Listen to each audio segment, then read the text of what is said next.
Nah, Bapak Ibu sekalian, akad ini kalau kita bagi secara garis besar, ada akad yang profit, ada akad yang non profit, ada akad yang tijarah, ada akad yang tabarruk.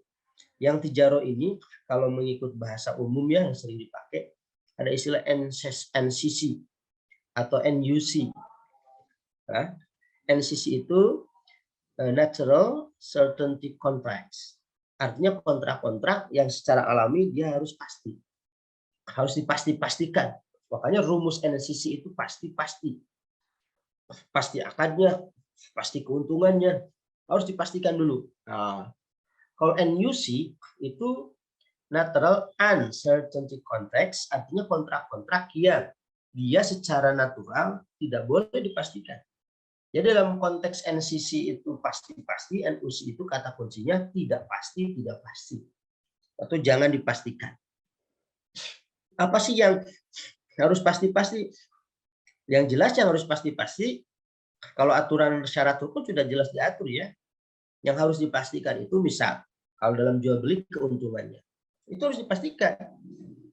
Harus jelas, harus di-list.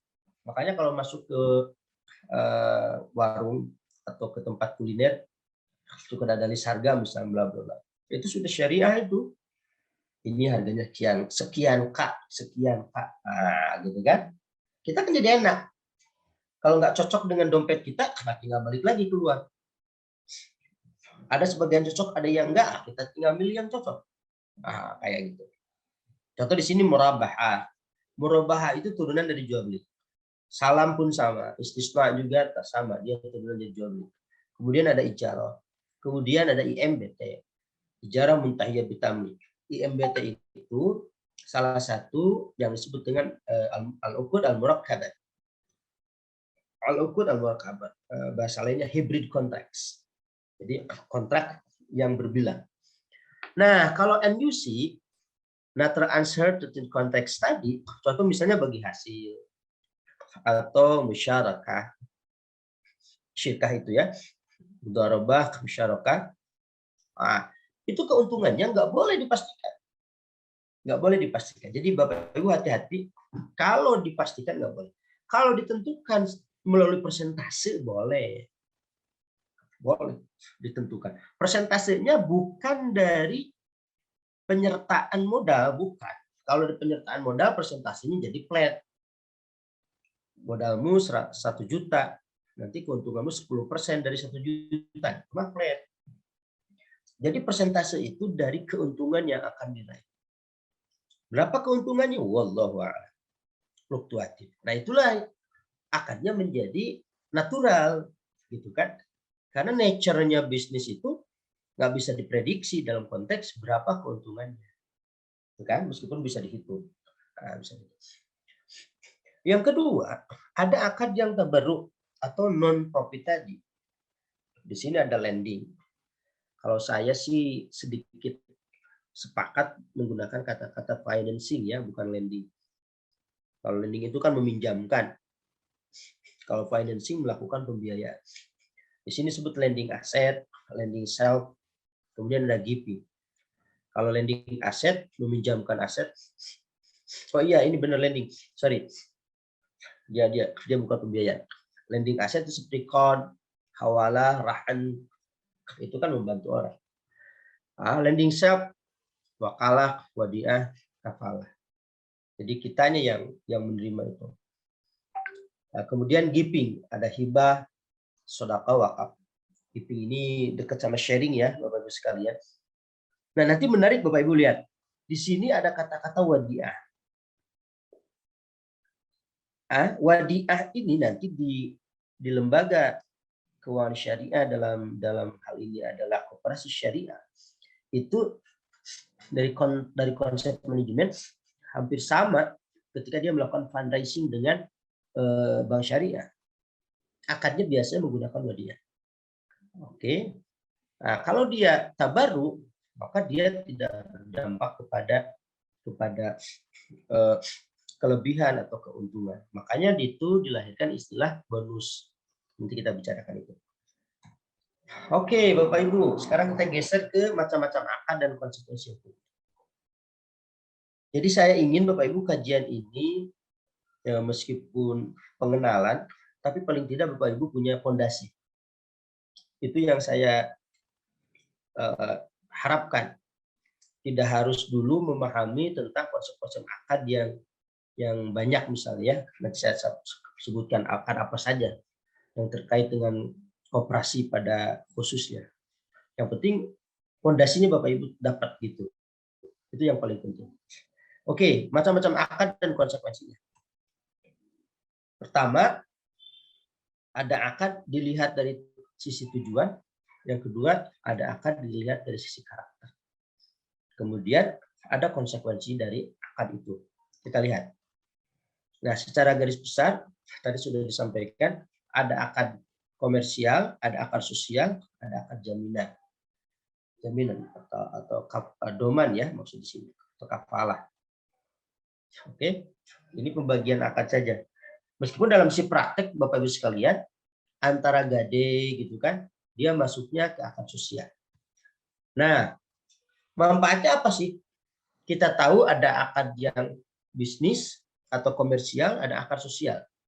Misal akad bisnis di situ ada jual beli, di situ ada sewa menyewa, di situ ada upah mengupah dan seterusnya. Akad sosial di situ ada qard misalnya, utang piutang. Nah, termasuk tadi saya sebut bahwa rahan itu masuknya ke akad sosial di satu sisi. Manfaatnya apa? Pertama untuk membedakan antara riba dan perniagaan. Nah, ini poin nih, antara riba dan perniagaan. Karena pada prinsipnya, Bapak Ibu sekalian, ini kalau sudah bicara ekonomi non syariah ya atau konvensional orang bilang, seseorang pasti akan disebut berpikir secara rasional. Dia akan memaksimasi utility-nya. Util itu memang satuannya tidak bisa dijelaskan secara definisi.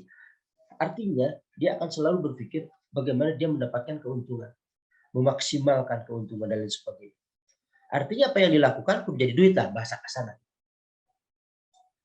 Nah itu difasilitasi di dalam agama kita agar masuknya ke akad mana gitu loh. Kalau orientasi itu akan dijawantahkan, maka ada fasilitas yakni akad-akad yang sifatnya bisnis, akad komersial. Silakan dilakukan dijual beli, silakan disewa menyewa, silakan disarikat dagang, gitu kan? Itu yang penting. Tetapi kalau itu dipaksa dilakukan di akad sosial, ingin keuntungan di dalam kredit, utang piutang, jatuhnya akan ini riba. Jatuhnya akan riba. Yang kedua, Bapak Ibu sekalian, manfaat dari kita mampu membagikan ini atau membedakan ini, kita akan mengetahui pengaruh cacat pada barang. Jadi kalau misalnya dalam akad komersial, sedikit pun akan jadi problem Bapak Ibu. Karena kan gini, motivasi orang melakukan akad komersial itu adalah kecemburuan, apalagi ketelitian dan lain sebagainya, hal yang kayak gitulah. Kalau motivasi orang melakukan sosial itu adalah keikhlasan. Bukan berarti ikhlas itu AB manajemen, bukan maksud saya ya. Artinya berbeda dengan ketika kita melakukan transaksi bisnis. Bahasa mudahnya gini, kalau kita ngasih uang ke orang 25.000, 50.000, itu kadang tidak jadi satu pikiran. Oh itu kuduna 40.500 enggak. Nah, ini sudah dilepas. Beda kalau kita misalnya melakukan jual beli, harga barangnya itu 40.000, kita minta 35.000. Ini berbeda hanya 5.000 saja. Biasanya suka jadi persoalan. Apalagi nih emak-emak kalau bulan puasa ini nih, apalagi mendekat lebaran. Padahal kan tadi kita ngasih 50.000 ya lapang dada gitu loh. Tapi kalau urusan jual beli tadi 5.000 saja jadi omong. Bla bla bla. Nah, itu fitrah, Bapak Ibu sekalian. Selalu kalau sudah bicara komersil, kepekaan kita akan begitu. Kalau bicara sosial, kepekaan kita akan berbeda. Nah, oleh karena itu, dari sini akan mengetahui pengaruh cacat pada barang. Sehingga kita misalnya melakukan akad tabarruk, hibah atau hadiah ke orang. barang itu cacat. Orang yang menerima hadiah itu tidak pantas. Jangan bicara hukum aja, ini kepantasan aja. Mengembalikan barang. Dalam konteks misalnya, kok ini yang dikasih bapaknya banatnya kempes, itu tidak pantas gitu loh. Meskipun Rasulullah pun pernah ya mengembalikan pemberian itu budak itu ya, hamba sahaya, karena ada kecacatan. Tapi saya kira konteksnya itu apa ya, tidak tepat kalau misalnya hari kita diberi orang, ditanya ngeyel, kita protes. Dengan bahasa lain, Bapak Ibu sekalian, cacatnya sesuatu dalam konteks tabarruat itu tidak menjadi acuan untuk melakukan pembatalan akad dan lain sebagainya. Enggak. Itu loh. Di Pasihan kayak akhiran tampi kira laku gitu. Ulah duit kali terima kirang masa. Enggak gitu. Beda kalau cacat barang itu pada transaksi jual beli, lain cerita. Di situ ada khiyar tagrir dan lain sebagainya. Itu. Oke, yang berikutnya kita bicara karakter akad. Pertama, akad itu tidak mengikat atau kita sebut ghair lazim. Ada wakalah, ada wadi'ah, ada ariyah, hibah. Maksud tidak mengikat itu kapanpun siapapun boleh membatalkan akad itu. Contoh misalnya dalam akad wakalah misalnya, seorang mewakilkan untuk bertransaksi barang yang dia jual. Nah, dia terima wakalah itu, dia menjadi wakil, tetapi dia awalnya gimana? Nyesoklah semingguan mah. Ternyata baru 2 hari nggak bisa lanjut. Nah, dia kembalikan tuh apa-apa. Karena akad itu tidak mengikat. Yang kedua ada akad yang mengikat kedua belah pihak. Di situ ada ijarah, musaqah, syiah, bai, suluh dan lain sebagainya. Seperti saya sampaikan tadi ya Bapak Ibu, sebutin al-akad al-lazim. Jadi dari dua belah pihak ini tidak boleh ada yang membatalkan tanpa seizin kerelaan pihak yang lainnya. Ada akad juga yang mengikat satu pihak. Seperti dhaman, hibah orang tua pada anaknya, itu satu pihak aja. Jadi kalau anak diberi sesuatu ternyata tidak manfaat, justru mendatangkan madarat, maka orang tuanya boleh mengambil kembali. Itu Bapak Ibu sekalian. Kemudian konsekuensi akad. Nah, ketika akad itu terjadi, konsekuensinya apa? Satu, ada akad yang berkonsekuensi memindahkan kepemilikan. Contoh utang. Utang piutang itu terjadi perpindahan kepemilikan. Artinya kalau si A memberikan utang ke si B 1 juta, maka terjadi perpindahan kepemilikan. Si B boleh mengeksploitasi uang 1 juta itu. Si A sudah tidak bisa ikut campur. Jadi karena si A berpiutang, lalu mentang-mentang duit dia ngatur A, B, C, nggak bisa. Karena sudah terjadi perpindahan kepemilikan. Jadi kekuasaan penuh dimiliki oleh yang berutang. Termasuk jual beli. Kalau sudah ada akad, itu sudah terjadi perpindahan barang. Kecuali tadi ada kesepakatan untuk dibatalkan. Dengan teori ikolah itu ya, Bapak Ibu sekalian.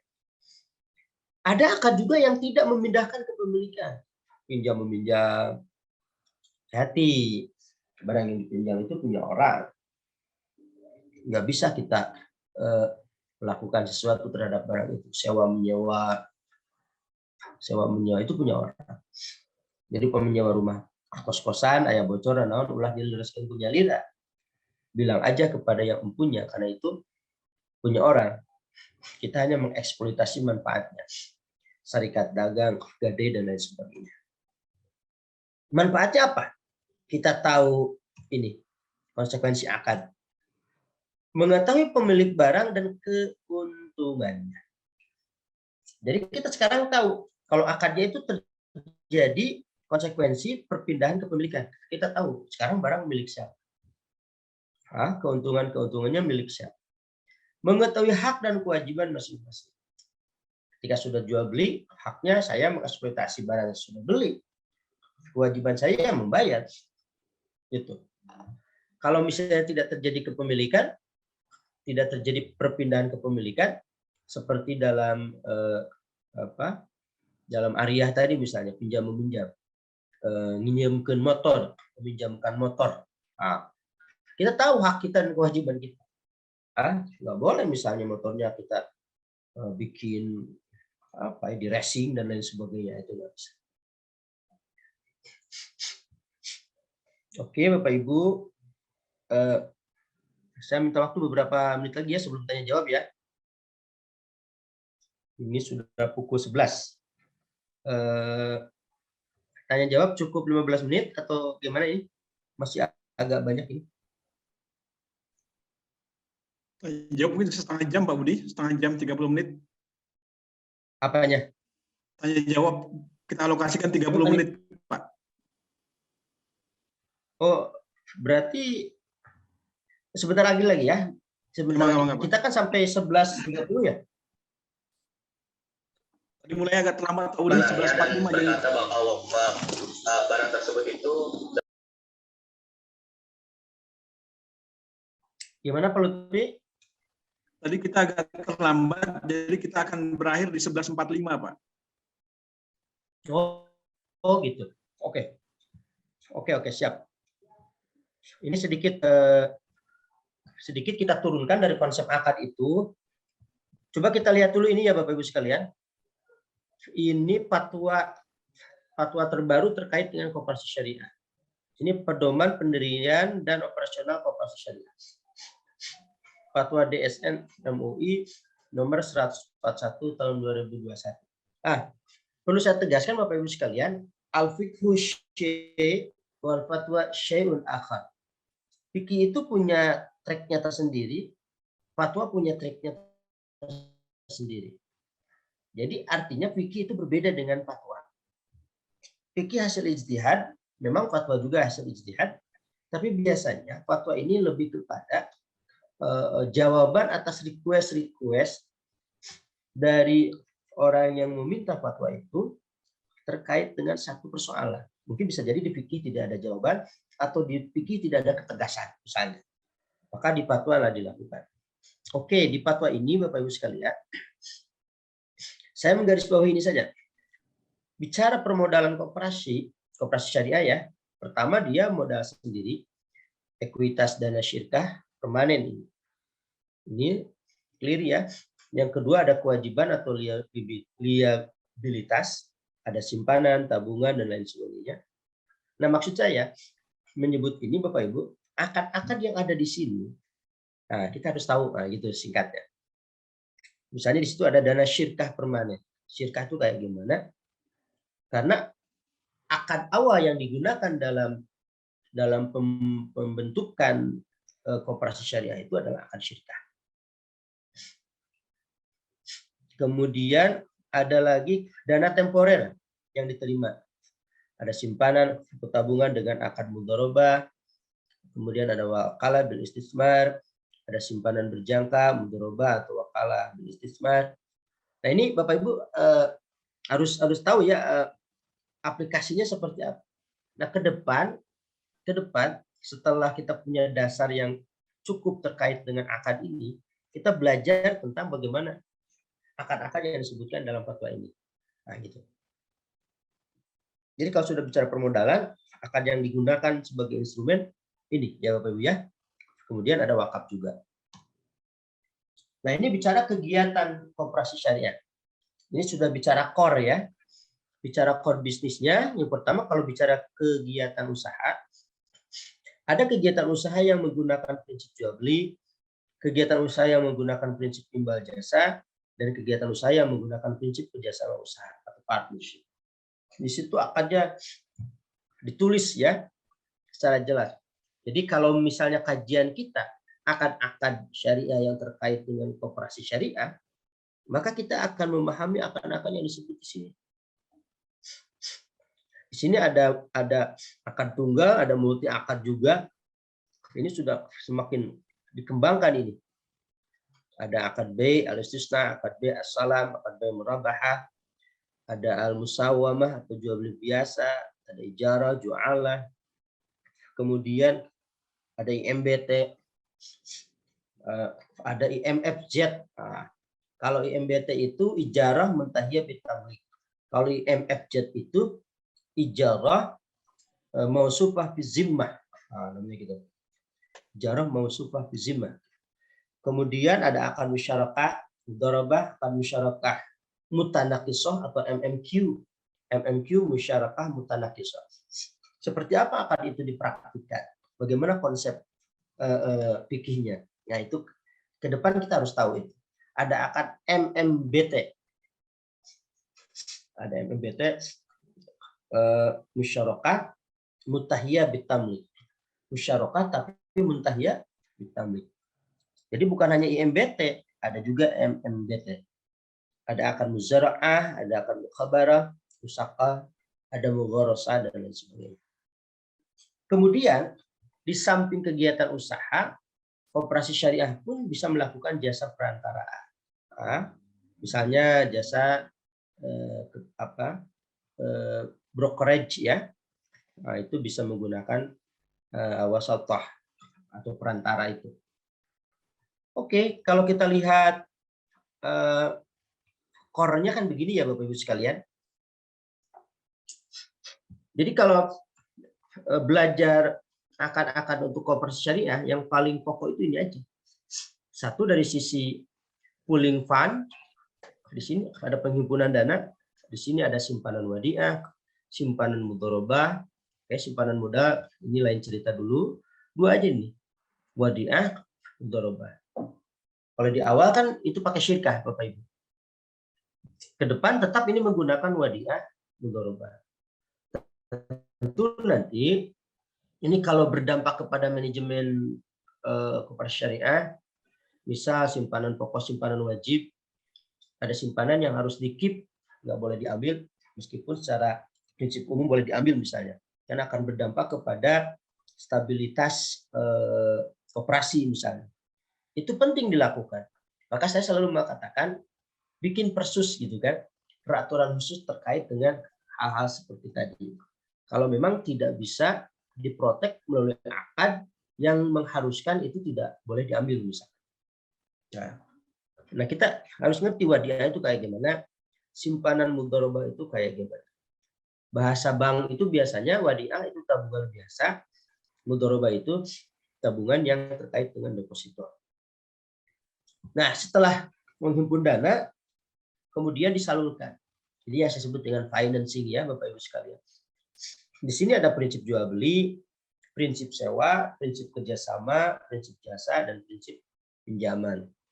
Tentu saja pendapatannya kalau dia jual beli ada margin, kalau sewa ada ujroh. Sewa itu bahasa teknisnya hari ini disebut dengan ijarah multijasa. Biasanya begitu. Dia pakai multijasa. Ada prinsip kerjasama, ada syirkah di situ, baik mudharabah atau musyarakah.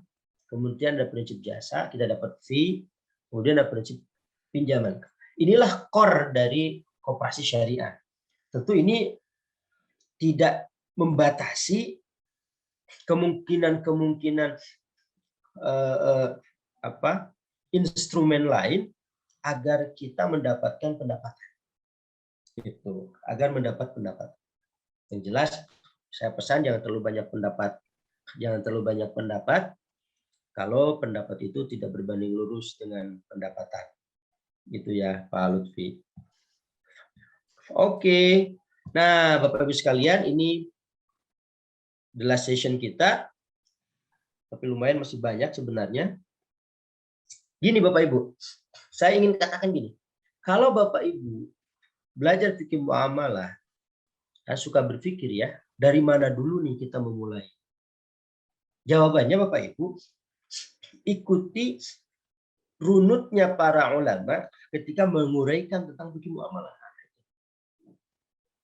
Ikuti. Kalau Bapak Ibu membuka kitab-kitab turath misalnya ya, kitab-kitab klasik yang sering disebut dengan kitab kuning, meskipun sekarang ada kitab putih. Jadi Pak Lutfi kitab itu ada 3, kitab kuning, kitab putih, dan kitab abu-abu. Nah, gitu.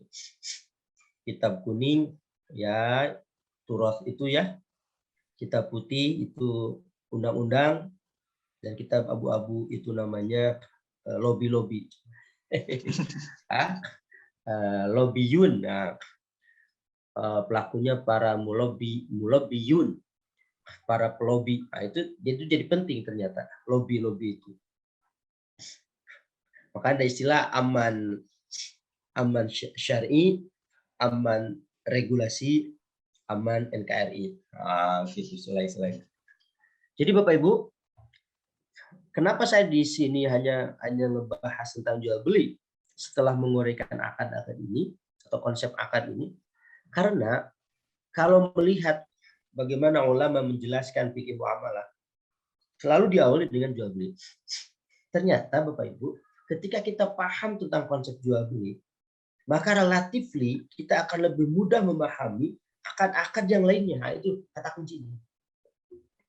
Jadi pahami betul konsep jual beli. Di konsep jual beli ada syarat, ada rukun, ada syarat. Di rukun nanti diurai. Tentu saja ketika geser ke akad lain, contoh sederhana nih, akad ijaroh. Ijaroh kan objeknya itu manfaat, bukan ain. Alal manafi, laisa alal ayan.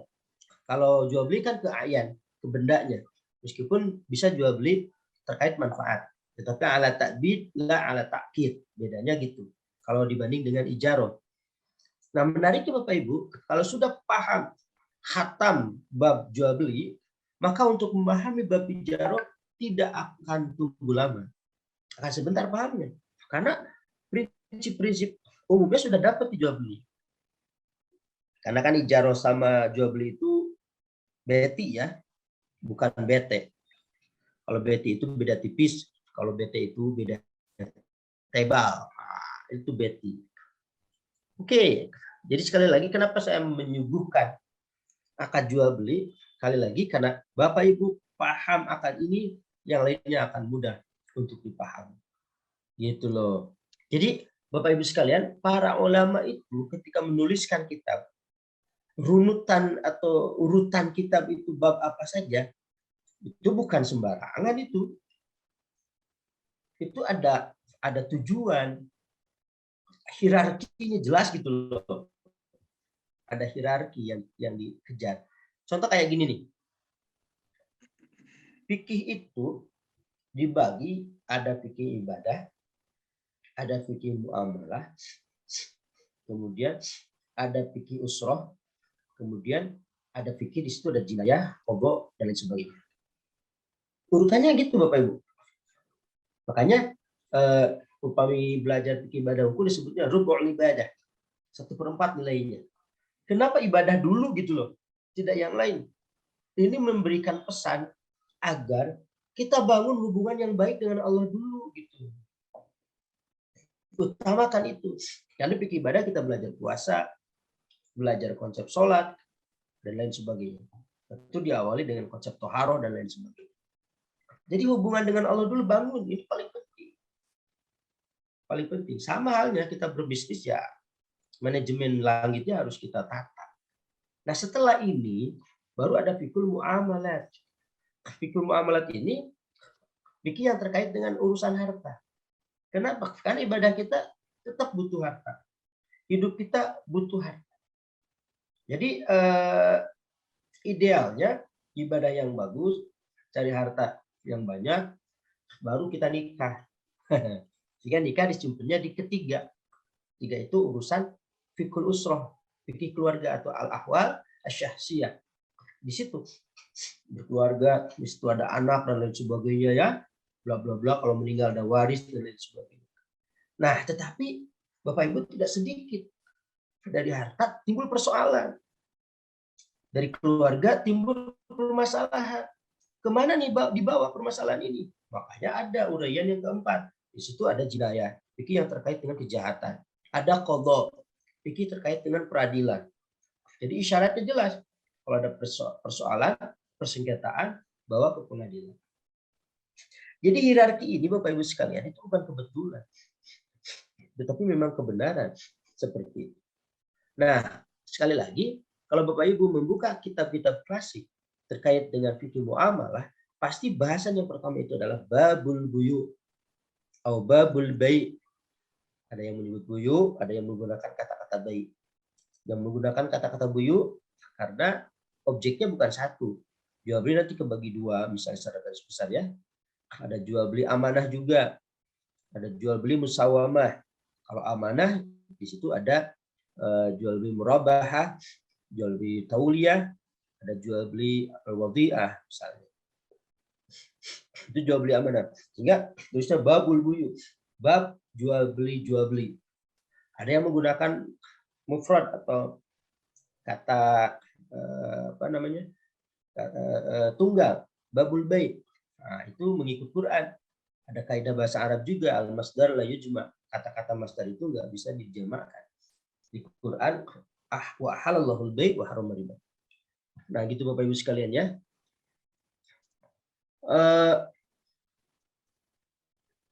Gimana Pak Lutfi? Ini sudah 11.21. Sudah bisa masuk sesi tanya jawab, Pak? Oke, ini sisanya nanti dibaca aja ya Bapak Ibu ya. Yang kurang paham nanti boleh ditanya. Oke, Mangga. Ada di room chat, Pak. Oh, sorry. Oke, sebentar.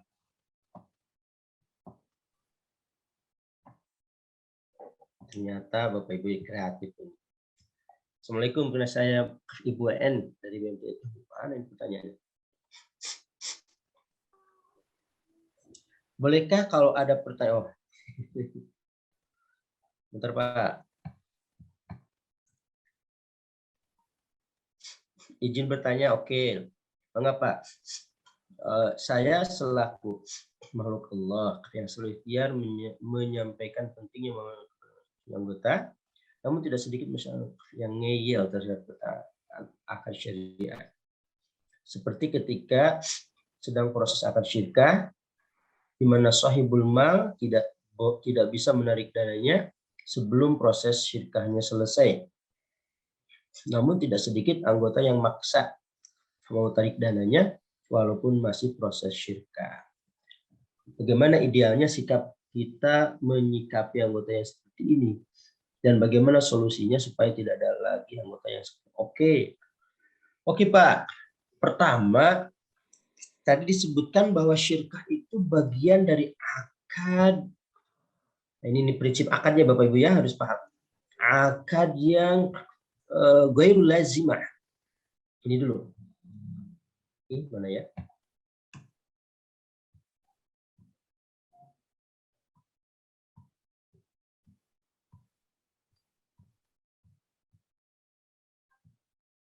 Nah,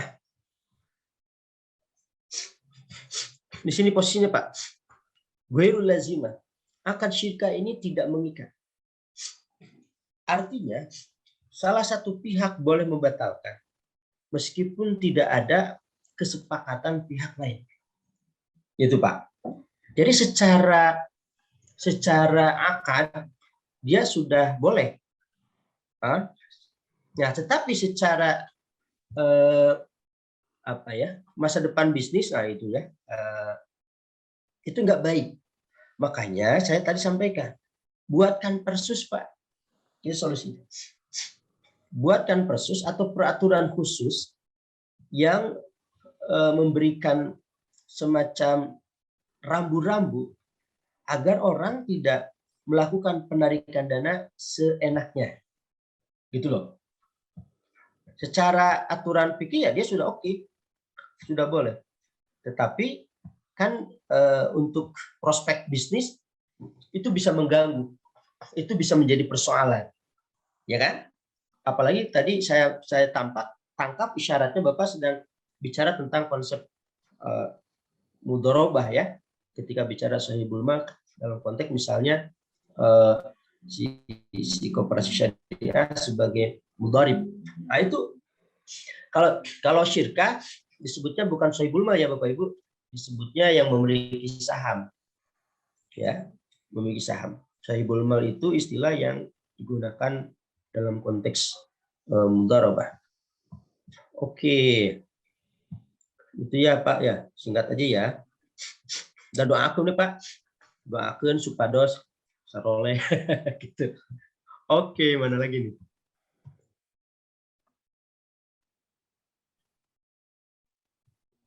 Oke.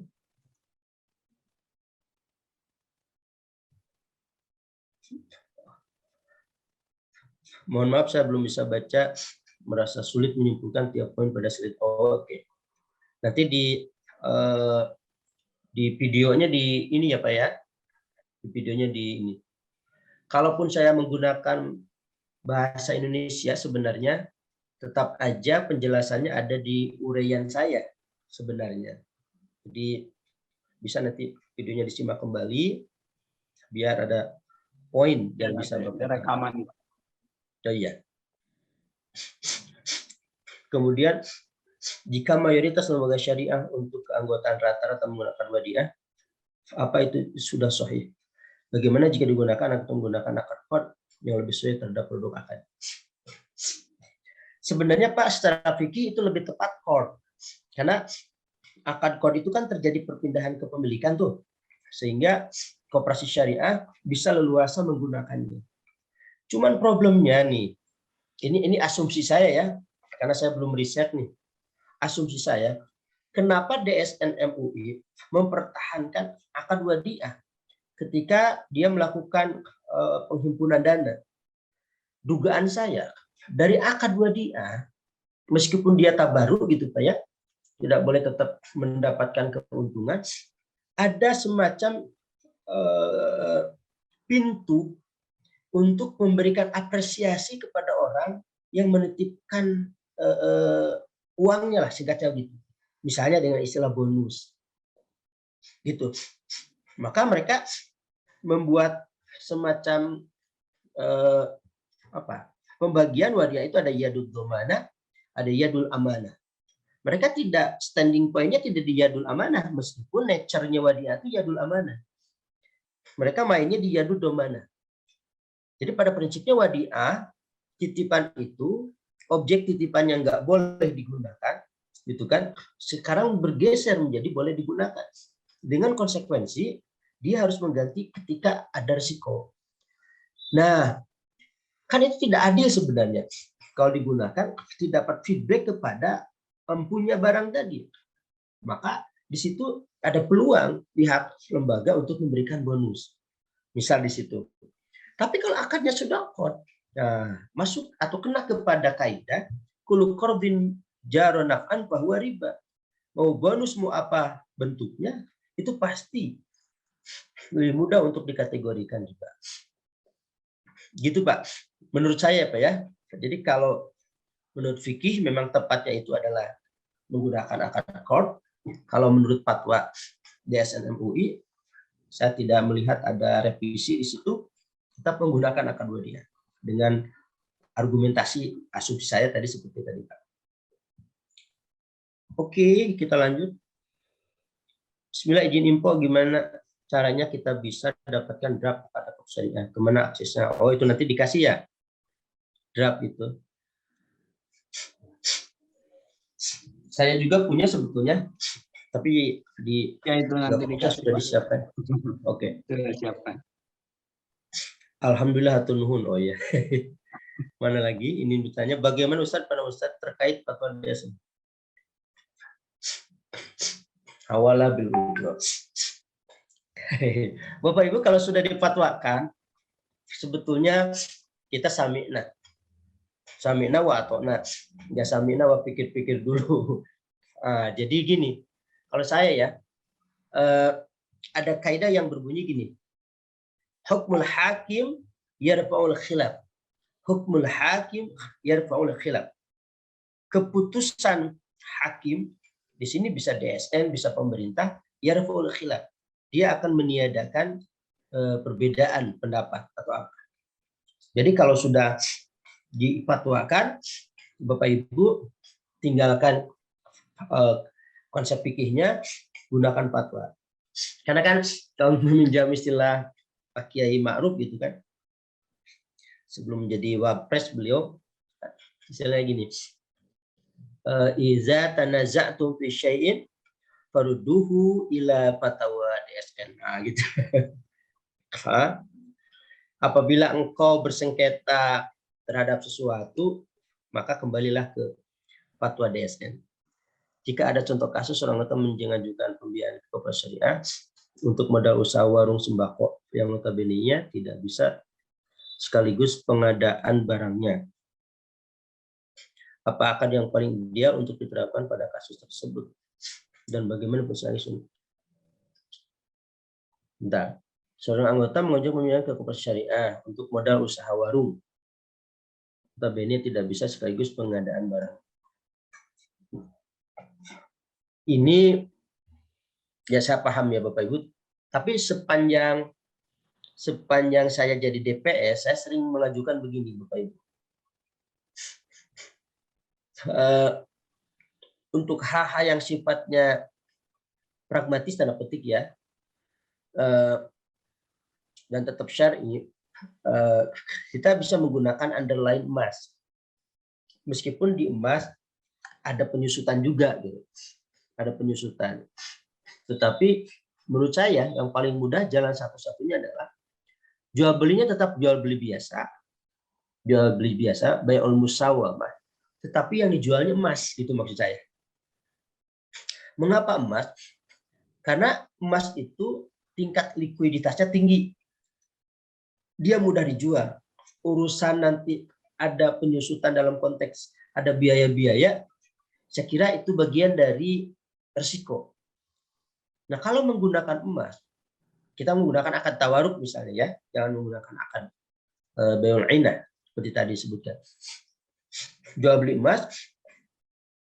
Jadi si nasabah si anggota ini kita beri emas istilahnya gitu. Nanti kan emas ini ditaksir berapa harganya. Jadi marginnya berapa kita menjual emas kepada anggota tersebut. Nah, sudah selesai di kita, emasnya bisa langsung dia jual. Dia bisa dapat uang untuk kebutuhan modal, untuk beli barang, dan lain sebagainya. Itu satu, Pak. Yang kedua, kalau saya pernah ini kasus dulu ketika sertifikasi nih. Ini waktu di Jogja saya. Ada istilah mana yang mendominasi, Pak, dimasukkan ke situ. Misalnya di satu sisi kalau ini menggunakan akad murabahah bisa membelikan barang nak urang, ya boleh misalnya.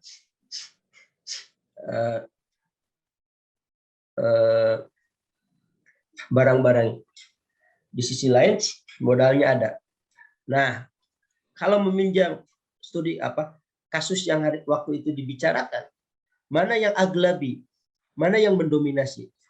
Kalau yang dibelikan barang itu mendominasi, maka bantuan modal bisa masuk kepada bagian dari pembelian barang tadi. Gitu istilahnya. Itu dalam solusi dari konteks mana yang paling mendominasi. Seperti ijarah multijasa begitu, Pak. Seperti orang mau ibadah haji, gitu kan? Dari sisi kepentingan finansialnya di backup oleh BMT, akad yang digunakan apa? Ada yang menggunakan akad murabahah di situ. Karena ada barang yang dijual-belikan, di samping ada jasa. Kenapa? Karena menghitung murabahah jual belinya lebih dominan dibanding dengan multi jasanya. Ada yang begitu. Jadi solusinya bisa begitu, Pak. Bisa menggunakan emas agar nanti dia jual kembali. Bisa Bapak misalnya mana akad yang paling dominan yang bisa dijadikan patokan. Terkait dengan akad wakalah yang sering digunakan LKMPS khususnya sebagai salah satu mekanisme pengadaan barang yang akan berubah. Lantas bolehkah akad wakalah ini diterapkan pada akad ijarah multijasa? Yang namanya wakalah diterapkan dimanapun boleh, Pak. Ya, perwakilan untuk melakukan transaksi bisnis itu boleh. Tentu yang paling penting di sini hati-hati. Ketika wakalah dalam konteks murabahah misalnya ya, itu kalau langsung kepada murabahah lil amir bisyiro ya, itu tidak sedang melakukan akad. Nah, poin-poin seperti itunya, Pak, harus dijaga gitu. Karena pada prinsipnya wakalah itu lebih kepada membantu, ya, kepada membantu. Tidak ada istilah perpindahan kekuasaan kepemilikan, itu mewakil doang. Kemudian daripada mohon maaf tadi tidak menyebut namanya, ada Pak Akbar yang tadi, mohon maaf Bapak Ibu, salam silaturahim dari saya ya. Yang tadi tidak disebut namanya, mohon maaf. Oke, sekarang dari Pak Dadang, SPPS BNT Al-Muslimin. Oke. Sama satu lagi ya, terkait tadi dropship, itu di penjelasan tadi masuk GOR. Padahal hemat saya itu dibolehkan dengan menggunakan akad wakal. Oke. Maksud saya tidak diperbolehkan gini Pak. Ketika Bapak menjadi dropshipper, yang dijual apa? Barang nih. Barangnya di mana? Punya siapa? Nah, kata Rasulullah, la tabi' ma laisa indak. Jangan kau menjual sesuatu yang tidak ada pada dirimu. Artinya barangnya tidak dikuasai kita. Bukan berarti bisnis dropship itu nggak boleh. Bapak harus gini, biar boleh. Bapak harus bekerja sama dengan owner barang tadi. Misal, ada kerjasama atau Bapak minta jadikan saya semacam agennya, dan lain sebagainya. Jadi ada keterhubungan Bapak dengan pemilik barang tadi. Jadi Bapak itu bagian dari mereka. Ya. Bagian dari mereka. Sehingga karena Bapak bagian dari mereka, dilindungi, diprotek dengan akad kerjasama tadi, Bapak jadi katakanlah manajernya atau apalah, bagian apanya. Nah, barang yang ditaruh di gudangnya owner itu tidak jadi persoalan karena Bapak kan hanya menjadi fasilitator. Jadi boleh kalau akadnya begitu Pak. Jadi Bapak harus jadi bagian dari mereka. Itu teknis sebenarnya ya, tinggal bagaimana kita mampu melobi dan lain sebagainya. Tapi kalau terputus dalam arti ini mah bebas aja ya, temporer aja. Saya butuh barang ini, kirimkan ke Anu, tidak sampai dulu ke Bapak kan barangnya. Nah, Bapak menerima acisna atau menerima uangnya, itu yang menjadi problem Pak. Itu Pak Dadang ya. Oke. Kemudian ada Pak Ian. Apakah boleh jika akad keanggotaan perusahaan menggunakan akad kod? Jika tidak ikut MUI. Kalau bicara boleh atau tidak, saya kayak gini Pak. Kalau untuk internal, saya kira boleh. Boleh, kalau internal. Tetapi kalau misalnya bicara tataran nasional, itu tetap kita kan harus aman syar'i dan aman regulasi.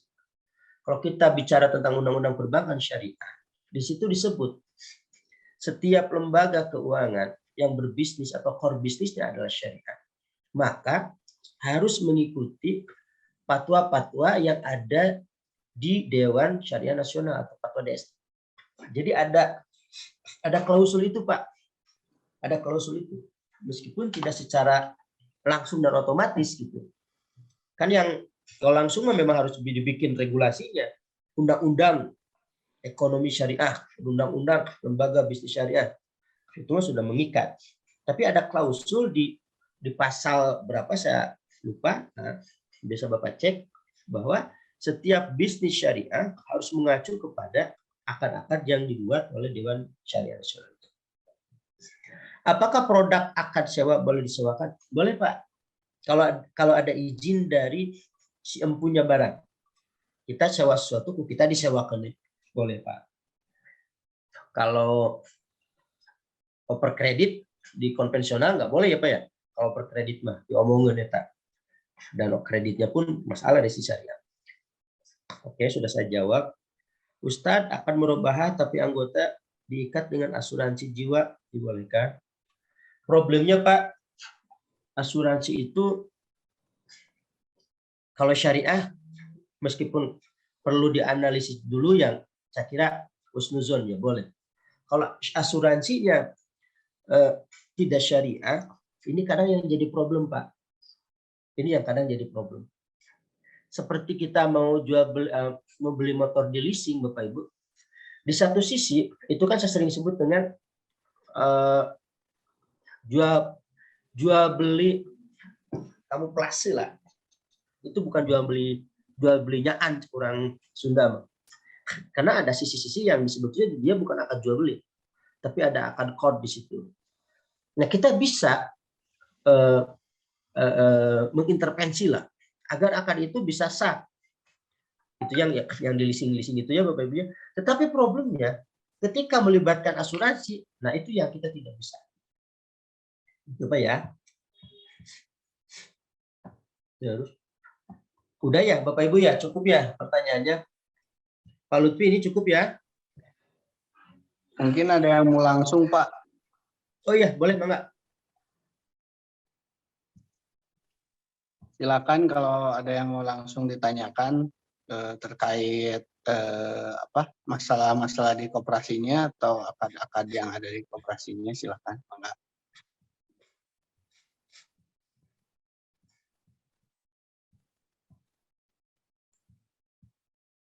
Bangga Bapak Ibu. Bismillahirrahmanirrahim. Assalamualaikum warahmatullahi wabarakatuh. Salam, Bangga Pak ya.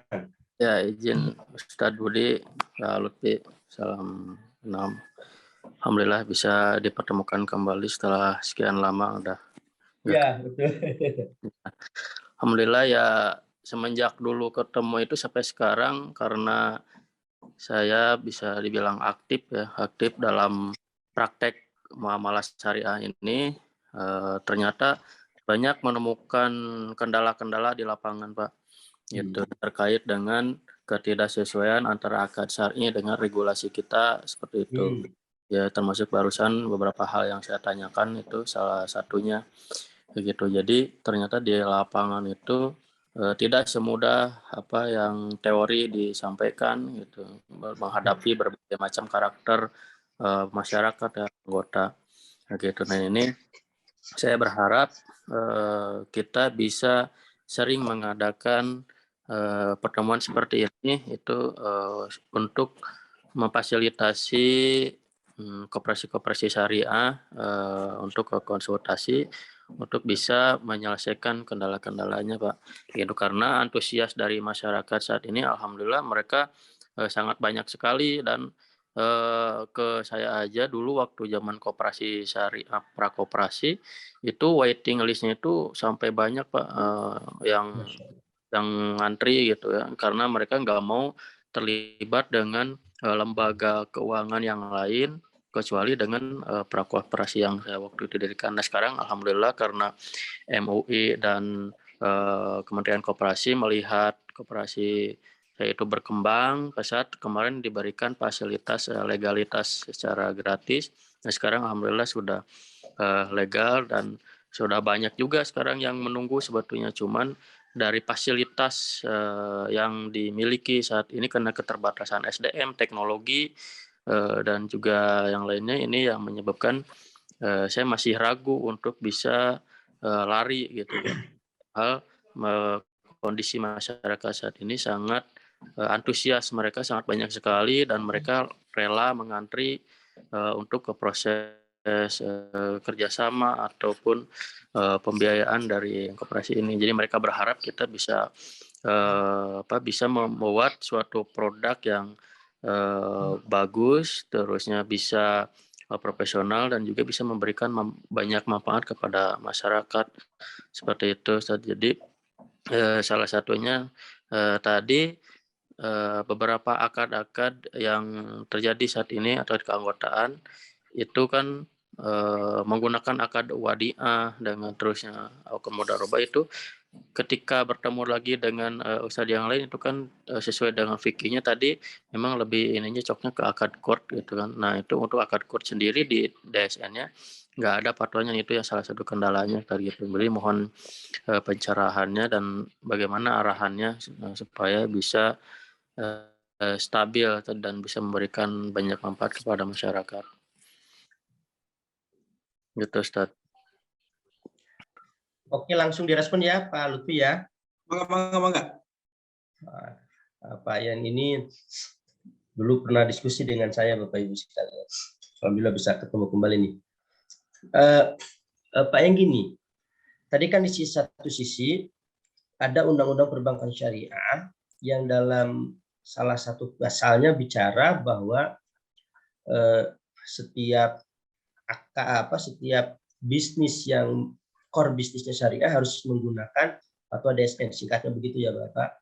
Tetapi di sisi lain, karakter fatwa itu kan tidak mengikat. Itu di sisi lain. Kalau makanya saya bilang tadi, beda kalau ada undang-undang khusus yang di dalamnya terkait dengan aturan main akad, itu udah mengikat, nggak bisa keluar. Nah jadi kalau saran saya, selama secara internal itu bisa diinginkan dan bisa dipertanggungjawabkan, saya kira bisa. Berbeda memang kalau ini konteksnya dibawa ke eksternal.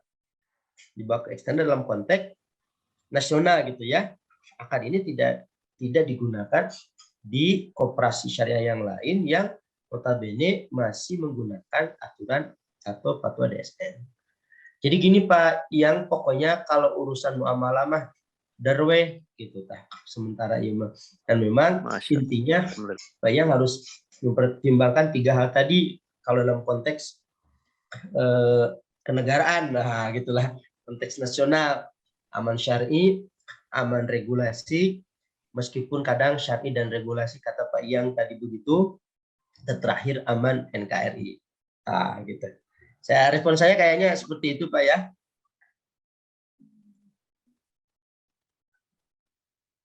Ya, kalau hire Ustaz. Cukup Pak Lutfi? Cukup. Apakah peserta ada pertanyaan lagi?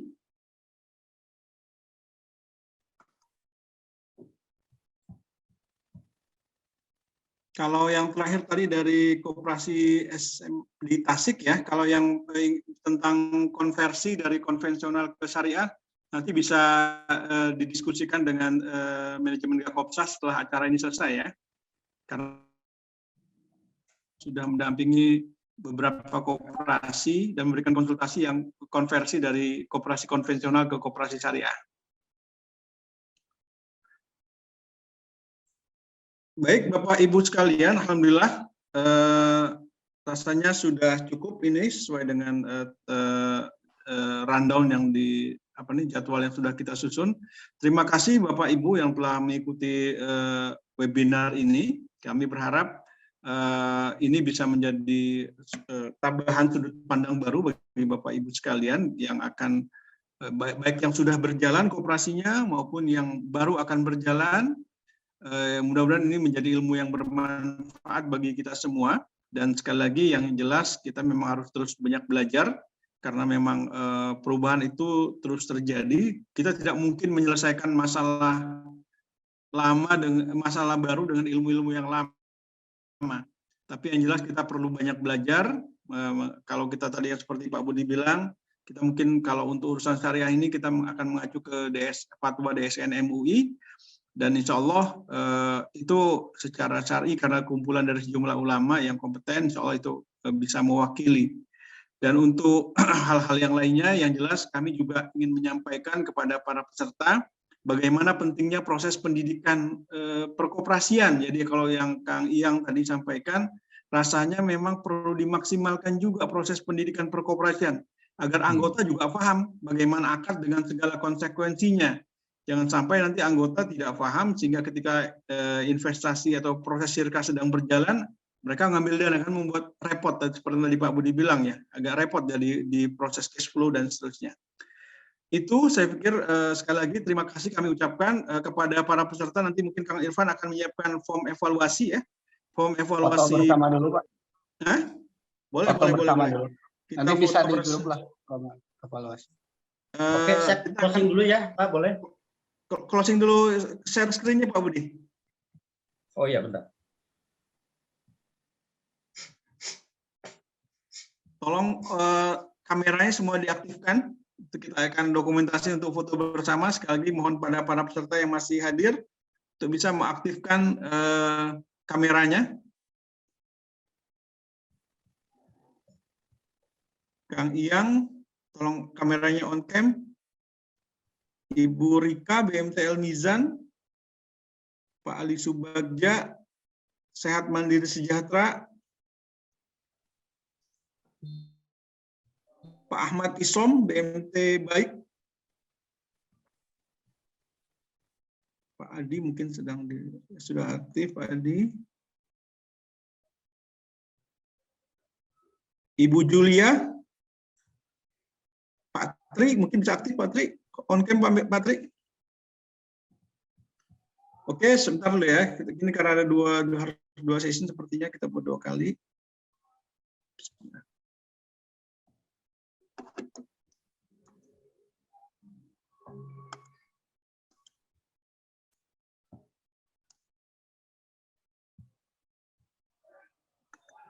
Ya, Bapak Pak Lutfi.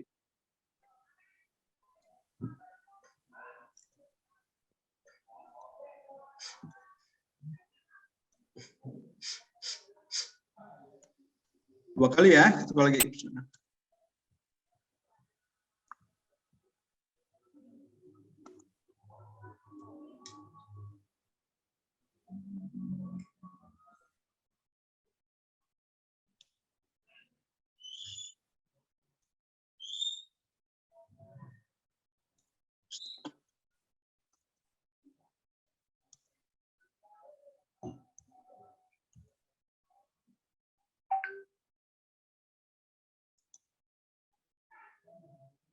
Oke, terima kasih Bapak Ibu sekalian atas kesediaannya berpartisipasi dalam webinar ini. Insya Allah di lain kesempatan kita akan lanjutkan dengan topik-topik lain yang sesuai dengan harapan kita semua. Kami dari manajemen Kakopsah mengucapkan terima kasih atas perhatian dan partisipasi Bapak Ibu dalam pelatihan ini. Sekali lagi mohon maaf apabila ada hal-hal yang kurang berkenan. Insya Allah kita dalam proses untuk selalu lebih baik ke depannya. Kami tutup pelatihan ini, mari kita tutup pelatihan ini dengan sama-sama membaca hamdalah dan doa akhir majelis. Alhamdulillahirabbil alamin. Subhanakallahumma wa bihamdika asyhadu an la ilaha illa anta astaghfiruka wa atubu ilaik. Wabillahi taufiq wal hidayah. Wassalamualaikum warahmatullahi wabarakatuh. Waalaikumsalam warahmatullahi wabarakatuh.